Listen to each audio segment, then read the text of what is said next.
thank you for delaying this and moving this to a time. I know that Alex had issues and we needed to be able to do this together. So I appreciate everybody working on that. I'm Louise Povlin. I'm running for mayor for the town of Farragut. I've been a resident of East Tennessee for about 26 years. The last 18 have been in Farragut.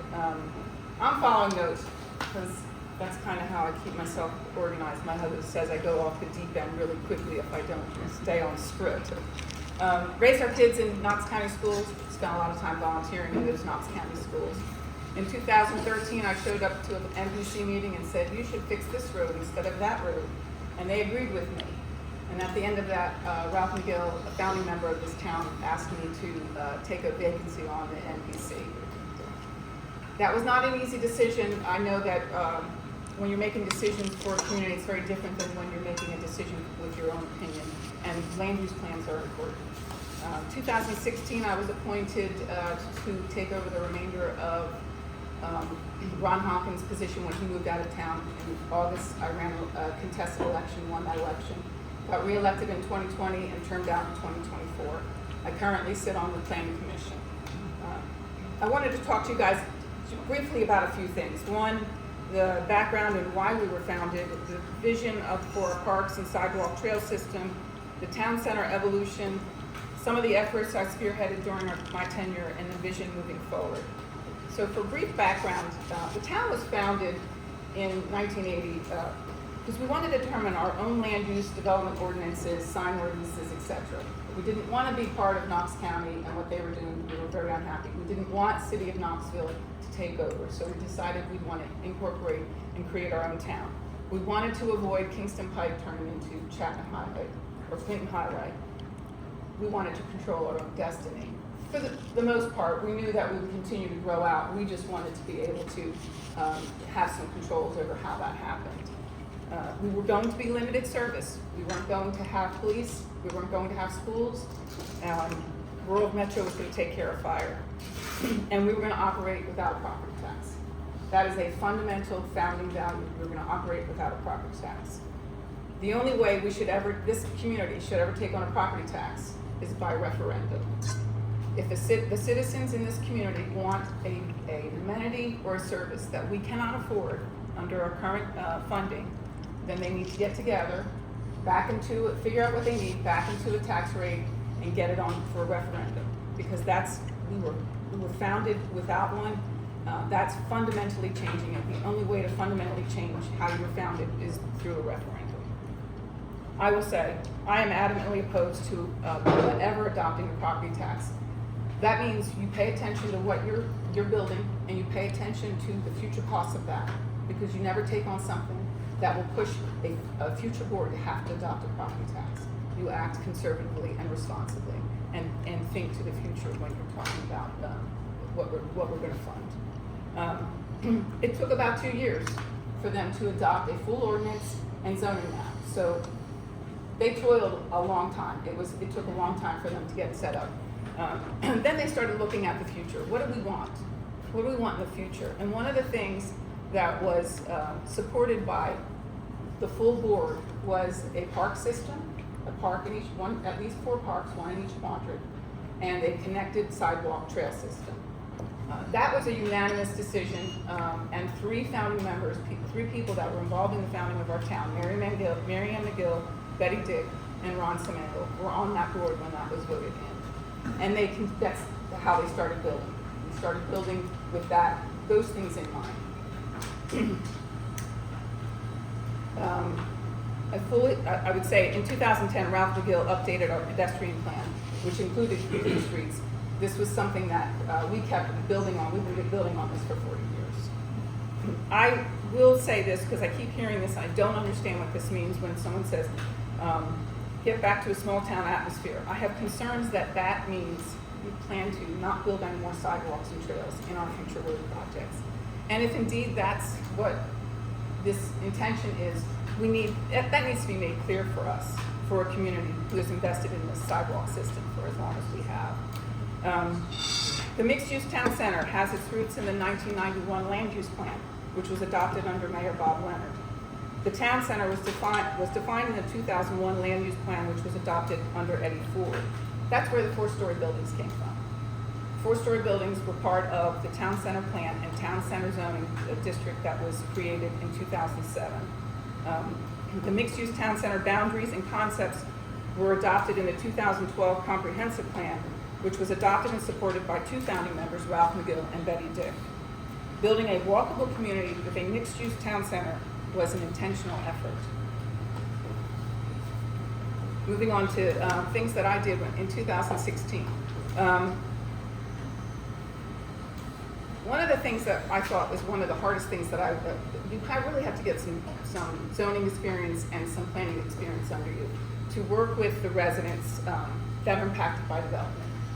This is something that I made a point to do during my service, because I was on the planning commission. I had a lot of experience with it. Reaching out when you see future development coming, reaching out to the neighborhood, making sure that they understand what's going on, what are the rights of the property owner, how is that going to impact you, what arguments can you make, what are the best ways that you can defend or advocate for yourselves. Because I want to hear. I did this, the Ford property had a development that was going to send high-density apartments and medium density townhomes between Glen Abbey and Park Place. So I sat down with the HOA board members and took them through our land use plan with the protections for the transition policy, which protects existing residential from incompatible development. Don was part of that. They went back to their neighborhoods, they studied the plan, they came back with their letters, which were defensible. We could use that as a defense for saying no on a certain project. Residents need to be engaged, but they need to understand we can't just say no to things. I understand the desire to slow growth. I really understand the desire to slow growth.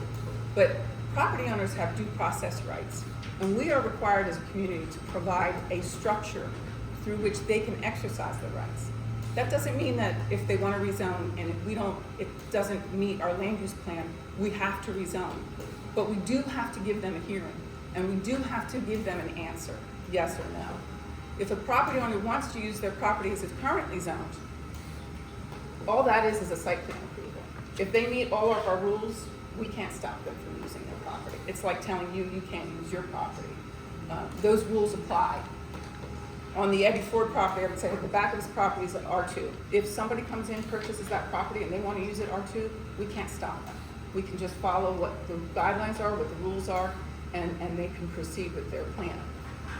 Obviously, we can make traffic studies, and we can kind of shape it and have certain requirements, but we can't necessarily stop them from using it. So slowing development isn't as easy as we'd like it all to be, unfortunately. One of the things I did do is I worked with this community. We did corridor plans. We reduced the density across our land use plan. Took most of the density out. Most of the land use plan is tied to its existing zoning. We took apartments off the map. There are no more apartments. There's no apartments visioned. Nobody wants any more apartments. We don't need any apartments. That's all done. I helped reshape how we design road projects, push for changes to the Union Road project. We took that and we've amended all these. Instead of doing this one-size-fits-all, Everett Road, McPhee Road, 12-foot lanes, 40-mile-per-hour design speed, now we're looking at each corridor and trying to protect and preserve the corridor. And when possible, working within our right-of-way so that we're not negatively impacting property owners, which is ideal. No one wants to use eminent domain. It is not something anybody wants to do. I brought attention to our aging stormwater infrastructure so we could assess it and prioritize it. You guys, Glen Abbey's going through that right now. Something collapsed. We shouldn't have to be doing those on an emergency basis. We should have those analyzed and understand and get either replaced or get them repaired so that we're not having these emergency situations. Strengthens our relationship with Knox County Schools. I developed a collaborative relationship with our Knox County commissioners and staff. I leveraged those relationships to reduce the density in Choteau and historic Concord during their land use plan. Moving forward, I would love to address our traffic challenges without sacrificing community character. We have to get the Ford property right. We have to get traffic flowing and try to relieve traffic off that Kingston Pike Campbell Station intersection. Alex is right, we're seeing a lot of cut-through traffic. we have great roads and people use them because they're safe and they cut through our community. I have a saying, I like people coming to Farragut, not through Farragut. But the only way to do that, let's get some fixes for North Shore, Loop Road, Woody Drive, and of course the highway, which is going to be, we all know is going to be a pretty penny. But those are our solutions for how do we pull traffic that's cutting through our community, out of our community. I think we need an intentional effort to support our small businesses.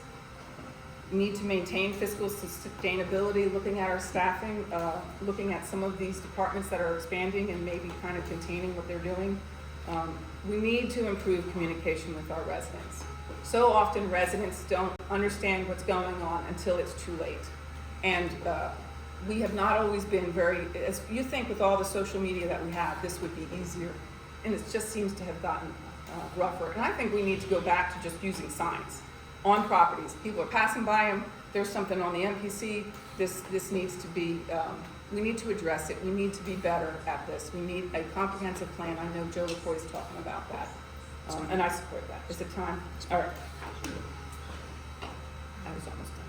You go ahead. No. Well, it was only, we're gonna do pavement analysis.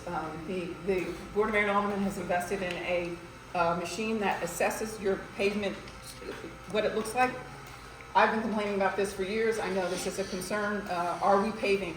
Have we paved what we need? Paving is that a really sweet spot. You don't want to pave too soon, but if you pave too late, it's a really expensive project. So I'm thrilled that we're going to actually have data and we could get on top of that. So that was basically it. Thank you. But thank you.